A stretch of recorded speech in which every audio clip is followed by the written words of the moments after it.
Educação à distância, mudando realidades.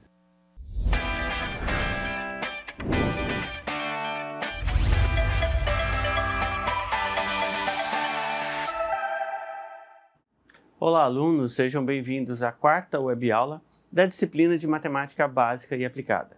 Me chamo Rafael Nink e serei o seu professor durante essa jornada. Como audiodescrição, eu sou um homem, estou trajando uma calça jeans, sapato social preto, uma camisa social bordeaux e um blazer cinza sobre essa camisa. Ao meu fundo, uma plotagem branca com detalhes em verdes e os dizeres EAD mudando realidades. Na aula de hoje, vamos dar continuidade ao assunto da aula 3, que era juros, só que agora falando da capitalização composta. Então, qual a diferença entre a capitalização simples e a composta e como aplicar a capitalização composta. Nossos objetivos para a aula de hoje é definir juros compostos. Então, a gente espera que ao término da aula você consiga dizer, olha, juros compostos segue essa metodologia. Diferenciar o regime de capitalização simples, que já comentamos na aula passada, com a capitalização composta. Aplicar o regime de capitalização composta, em especial na aula de hoje, para a gente calcular o montante acumulado e os juros de um determinado período. Então, para a questão norteadora da nossa aula, eu pergunto para vocês, qual regime de capitalização é utilizado no mercado, no meio comercial, dentro de uma instituição bancária? Qual devo utilizar? Juros simples ou juros compostos? O juros simples, já vimos na aula passada, que é o regime de capitalização no qual eu vou calcular os juros sempre sobre o capital tomado emprestado. Se eu fiquei um mês, eu vou calcular os juros de um mês sobre esse capital. Se eu fiquei 2 meses com o capital emprestado, eu vou calcular os juros para cada período, para os 2 períodos, em cima do mesmo valor inicial, lá do capital que foi emprestado ou que foi investido. Diferentemente, nos juros compostos, eu vou calcular o valor dos juros a partir da dívida de forma atualizada. E é isso que vai caracterizar os nossos juros compostos. Com isso, a gente pode dizer que os juros compostos é o regime de capitalização em que os juros são calculados sobre um montante. Então, a diferença, lá no juros simples, a base de cálculo é o capital, enquanto que nos juros compostos é o montante. Com isso, a gente vai ter um efeito de juros sobre juros, já que, ao atualizar a dívida, os juros do mês anterior, do período anterior, fazem parte do capital, se junta ao capital para servir de base para o cálculo dos juros dos períodos subsequentes. Com isso, a gente vai ter um efeito de juros capitalizados. Os juros é incorporado ao capital e assim eu calculo os juros do mês seguinte. Aqueles juros do mês seguinte vai incorporar o capital e eu calculo os juros do próximo mês e assim sucessivamente. Então, para a gente fazer essa relação lá com os juros simples, fizemos na aula anterior uma tabela de como é a evolução da dívida nos juros simples. Agora, de forma similar, a gente vai fazer com os juros compostos e aqui você vai perceber a diferença entre as duas capitalizações. Então, imagine que João realizou um empréstimo lá no Banco Lucro Certo no valor de R$2.000 para a quitação após 5 meses. Então, ele vai ter que pagar juros referente a esse período de 5 meses. Como a gente já viu, os juros de uma determinada aplicação, de um determinado empréstimo, é cotado de acordo com o período. Eu tenho uma taxa de juros, pode ser mensal, anual, semestral, e nesse caso eu tenho uma taxa de juros de 2% ao mês. Significa que a cada mês eu vou calcular os juros para aquele período. E aí, qual o valor que João vai ter que pagar lá no término do prazo? Isso usando o regime de capitalização composta. Como comentamos, os juros é calculado na sua linha do tempo. A gente precisa entender um problema de matemática financeira associando a ideia de tempo, a ideia temporal. Eu preciso representar isso na linha do tempo. Então, no momento zero, que é o momento presente, é quando ocorre a situação financeira, o empréstimo ou o investimento. Então, nesse momento, não há cobrança de juros. Ele somente tomou o emprestado e ainda não decorreu nenhum prazo. Então, o montante da dívida acumulada é o capital que ele tomou emprestado, ou seja, R$2.000. Passado-se um mês, a capitalização, como está mensal, eu posso calcular esses juros referente ao período. Então, para um mês, eu vou calcular 2% em cima desses R$2.000. E aí eu vou ter 2% em cima de R$2.000. A gente pode abrir uma calculadora e fazer esse cálculo. Eu vou abrir a calculadora do Windows. Então, eu tenho R$2.000 vezes 2%. A gente já viu que é o mesmo que 0,02. Então, vai dar R$40 de juros. Logo, a minha dívida, que era de R$2.000, agora ela passa a ser de R$2.040. No mês seguinte, se estivéssemos na capitalização simples, o valor dos juros seria calculado em cima de quem? Em cima dos R$2.000. Já que no juros simples, a capitalização só ocorre sobre o valor tomado emprestado, sobre o capital inicial. Mas como a gente está falando de juros compostos, a base de cálculo dos juros do segundo mês vai ser o montante acumulado no primeiro mês. Então, eu preciso calcular o valor dos juros em cima de R$2.040 e não mais em cima dos R$2.000. Com isso, calculando o valor dos juros, teríamos em cima de R$2.040 vezes 2%. Isso daqui daria R$40,80. Então, eu tenho R$40,80 o valor dos juros referente ao segundo período. Com isso, o valor acumulado da dívida, já no segundo mês, vai ser em cima dos R$2.040 mais os R$40,80. Com isso, eu já tenho R$2.080,80.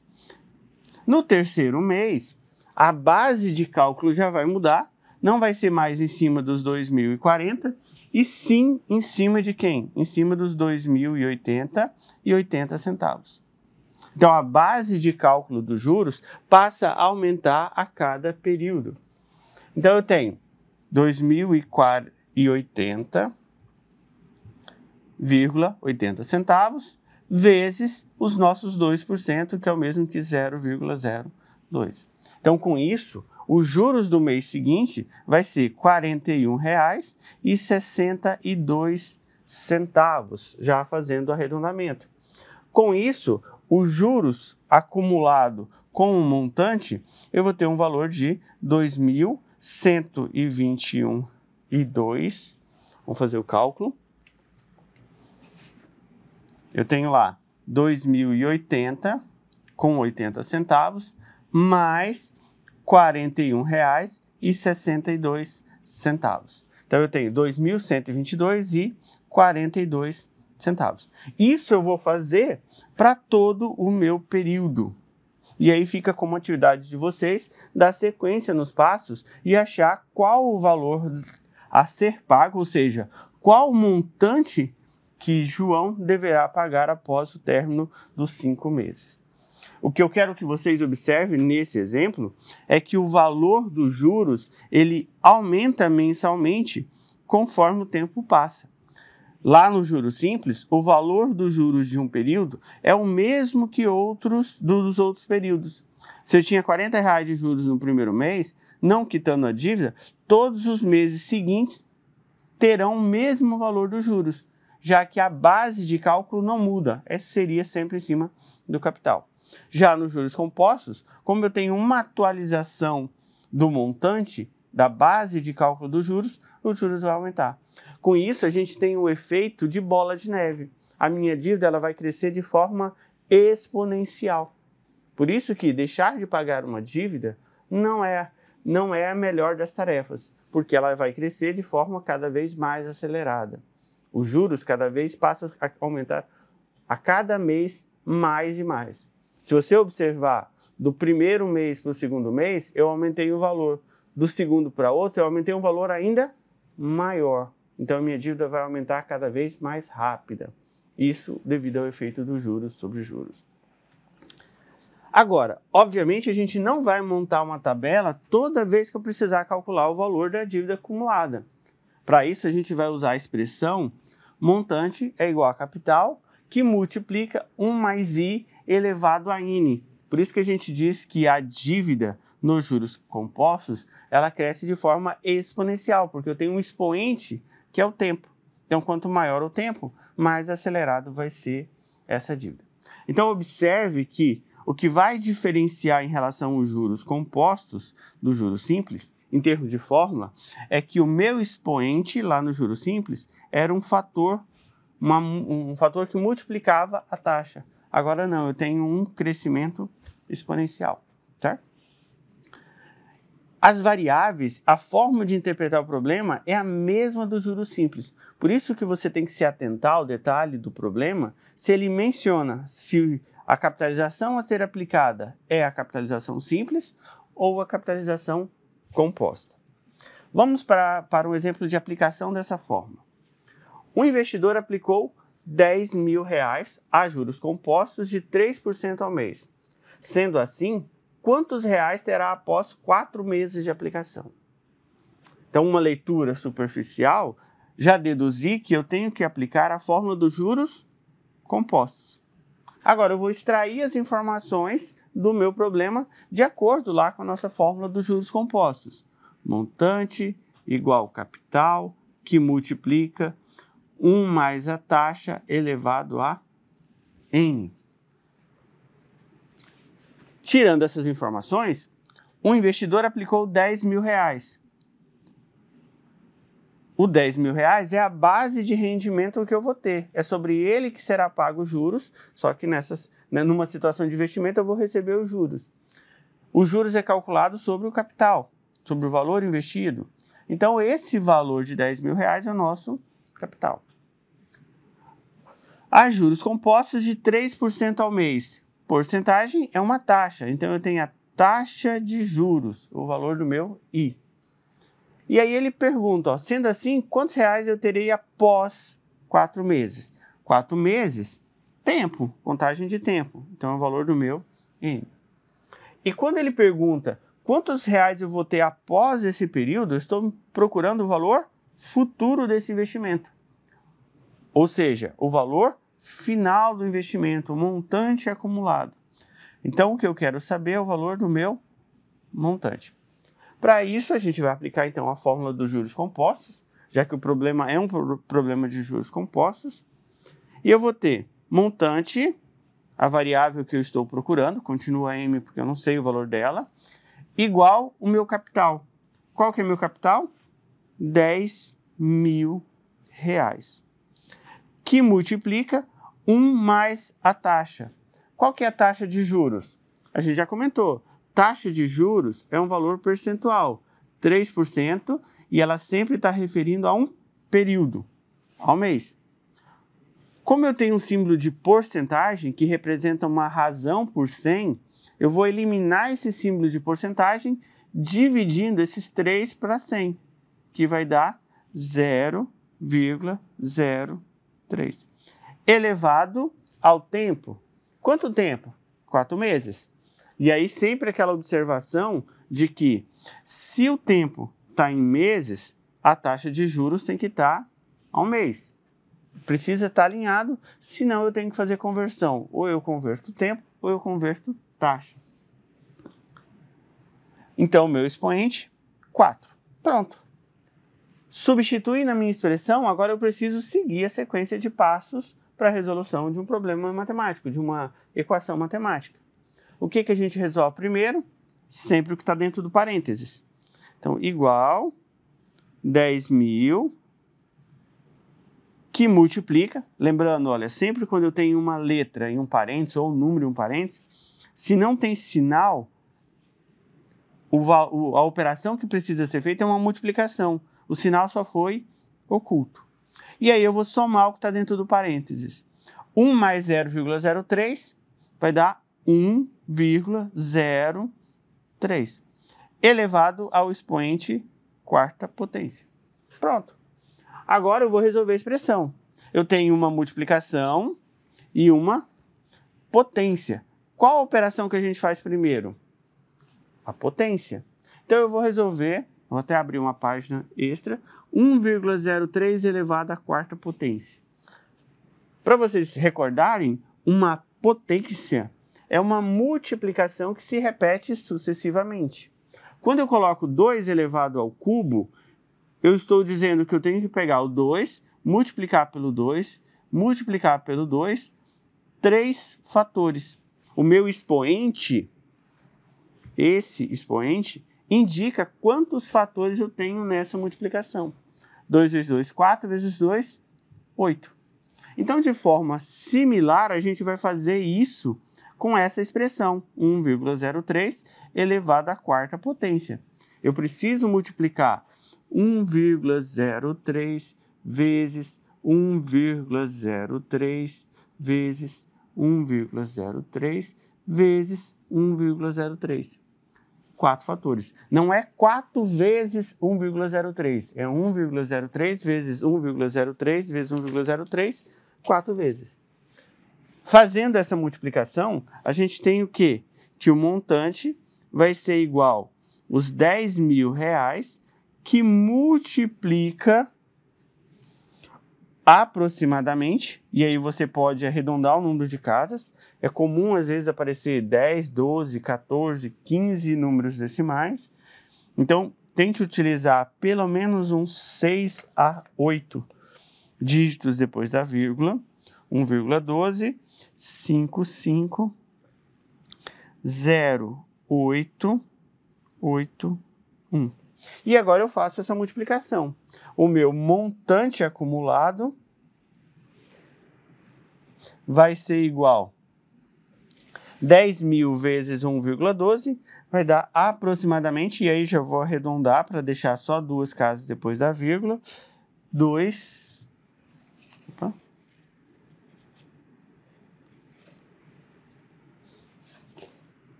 25509.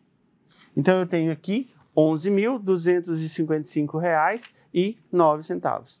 Então observe que toda a expressão em juros compostos, em sua maioria, teremos uma grande quantidade de casas decimais, principalmente ao resolver uma potência, já que eu tenho 2 casas decimais. Se eu aumento para um expoente 4, 5, eu vou ter aí 10 casas decimais. Então é importante você evitar arredondar muito esse número, tentar trabalhar com o máximo de dígitos que aparece lá na sua calculadora para você evitar erros de arredondamento. Se eu tivesse deixado só 2 casas depois da vírgula, eu teria uma diferença aí de R$55 e isso vai impactar lá no cálculo na hora de você apresentar para o seu cliente. Então é importante, evite arredondamentos. Se for para arredondar, só arredonde lá no final, na hora de apresentar a resposta, e aí sim, se tiver diferenças, vai ser de no máximo 1 centavo, então isso não vai prejudicar o cálculo, certo? Obviamente, eu não quero que vocês façam esses cálculos de forma manual. Para isso, vocês podem utilizar uma calculadora, de preferência uma calculadora científica ou uma calculadora financeira, porque ele vai agilizar esse cálculo de potência, principalmente quando o expoente for muito alto. Já imaginou você realizar um empréstimo, por exemplo, de uma casa própria que é para 35 anos, 420 meses. Você calcular os juros desse período todo, 420, fazendo manualmente. A chance de errar pela quantidade de vezes que você vai ter que multiplicar é muito alta. Então, utilize uma calculadora, ou se não, eu deixei uma tabela, e isso eu vou apresentar depois para vocês, lá no ambiente virtual de aprendizagem, que traz essas potências com valores aproximados, e aí você pode utilizar principalmente para números menores de taxas, com um menor número de dígitos lá para a taxa. Então, se vocês observarem na projeção, estávamos trabalhando com uma taxa de 3%, e eu tenho a expressão que a gente precisava calcular, que era 1 mais a taxa elevado ao tempo.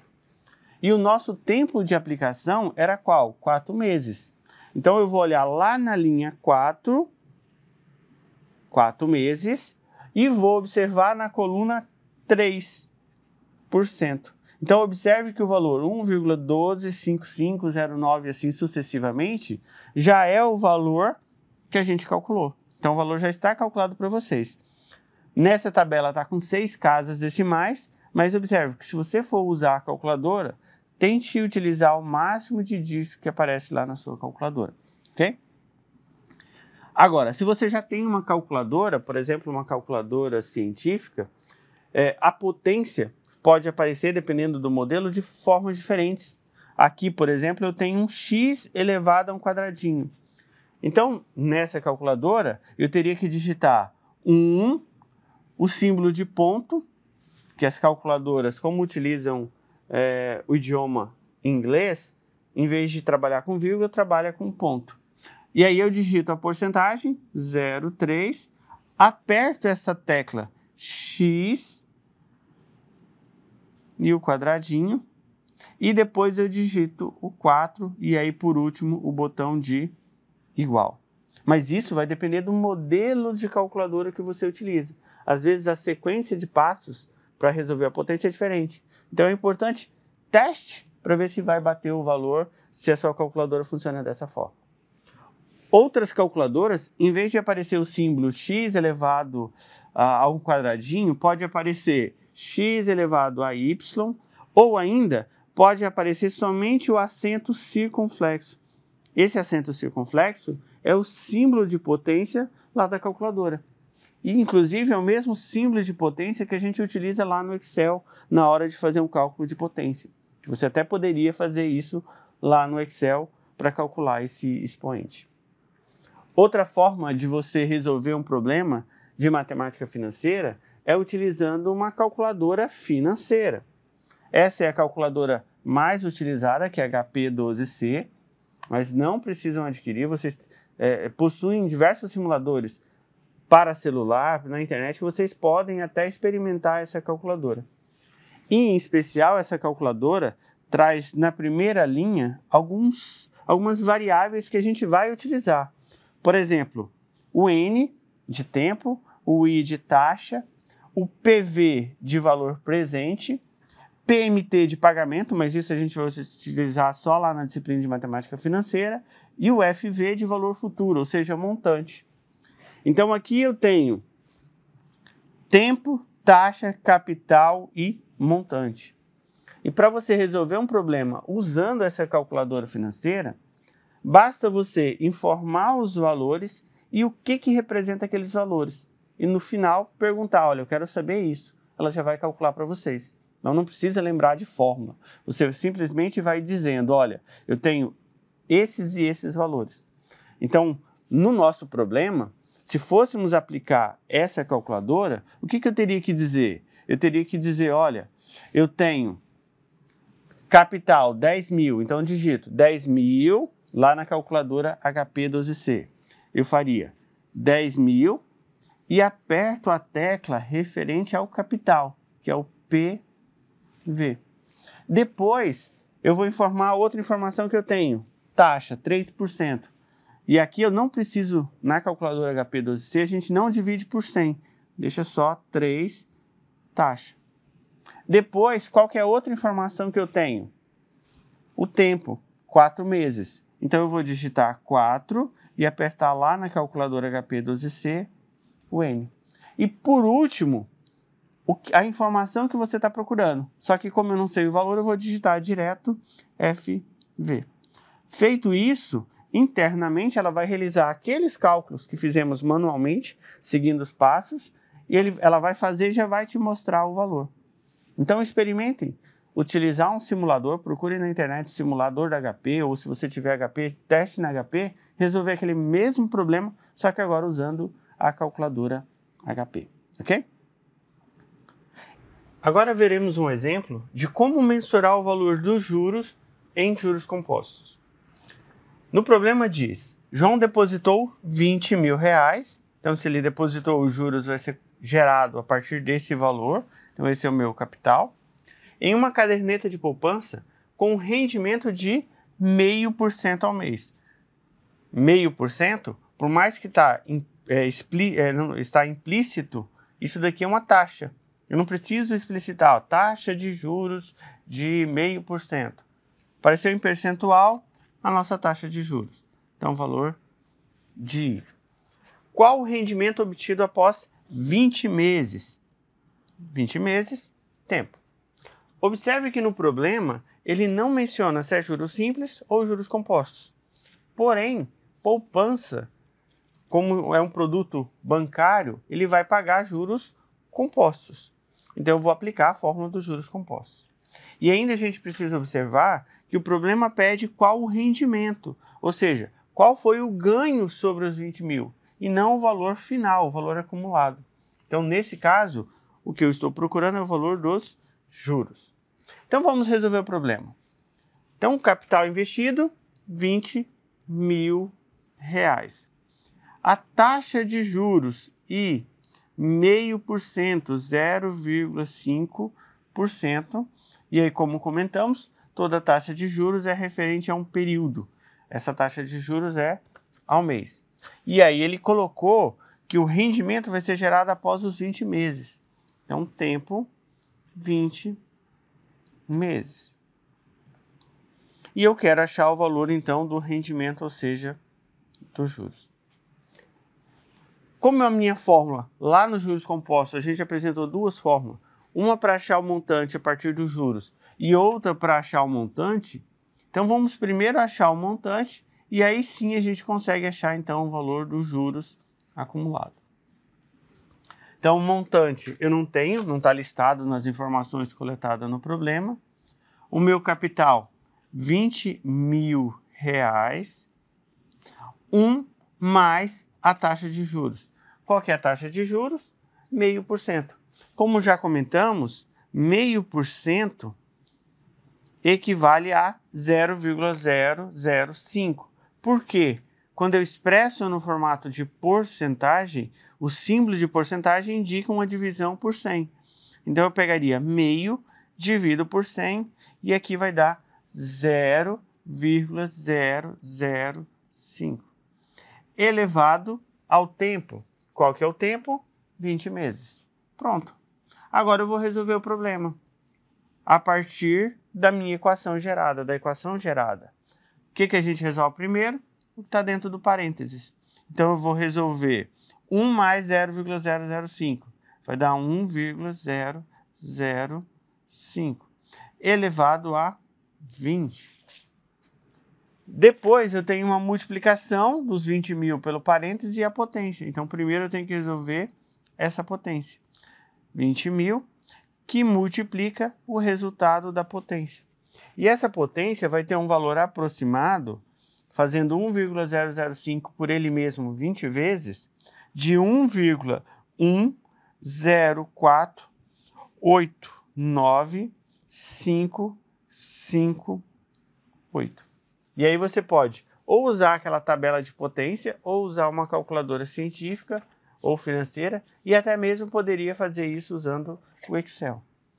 E o montante acumulado, esses 20 mil vezes 1,1, vai dar R$ 22.097,91. Agora, o que o problema pedia era o valor do montante? Não, era o rendimento. O rendimento é aquilo que foi gerado a partir do capital. Se o meu capital era de 20 mil e o montante gerado foi de R$ 22.097, obviamente esses 2 mil a mais é o valor dos juros, o valor do rendimento. Então a gente pode achar os juros simplesmente subtraindo do montante o meu capital. Como o meu montante era R$ 22.097,91, se eu tirar os 20 mil do capital, vai sobrar o quê? Um juros de R$ 2.097,91. Então, a estratégia para você achar o valor dos juros dentro de uma capitalização composta, primeiro encontra um montante e aí subtrai do capital. E assim você vai achar o valor dos juros. Então, para recapitular, na aula de hoje falamos um pouco sobre juros compostos, fizemos 2 exemplos para achar o valor do montante e para achar o valor dos juros.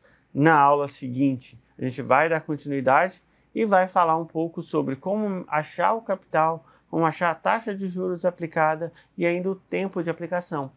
Porque imagine o seguinte, você precisa acumular um determinado valor de 30 mil reais para comprar um maquinário para sua empresa. Quanto tempo você precisa deixar investido?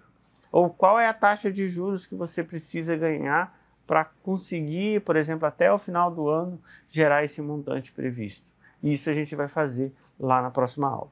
Então não esqueça, ficam as referências tanto básicas quanto complementares. Se tiver dúvidas, utilize o ambiente virtual de aprendizagem, interaja com os colegas e com os tutores e não deixe acumular essa dúvida, porque é gradativo as aulas. Na aula seguinte, a gente vai retomar esse conteúdo de juros, mas você já precisa ter compreendido a diferença, por exemplo, de juros simples e juros compostos. Ok?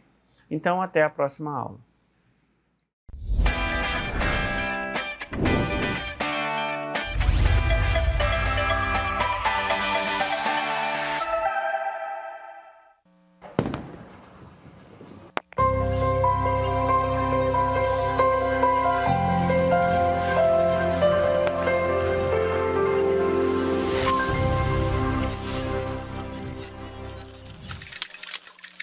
Educação à distância, mudando realidades.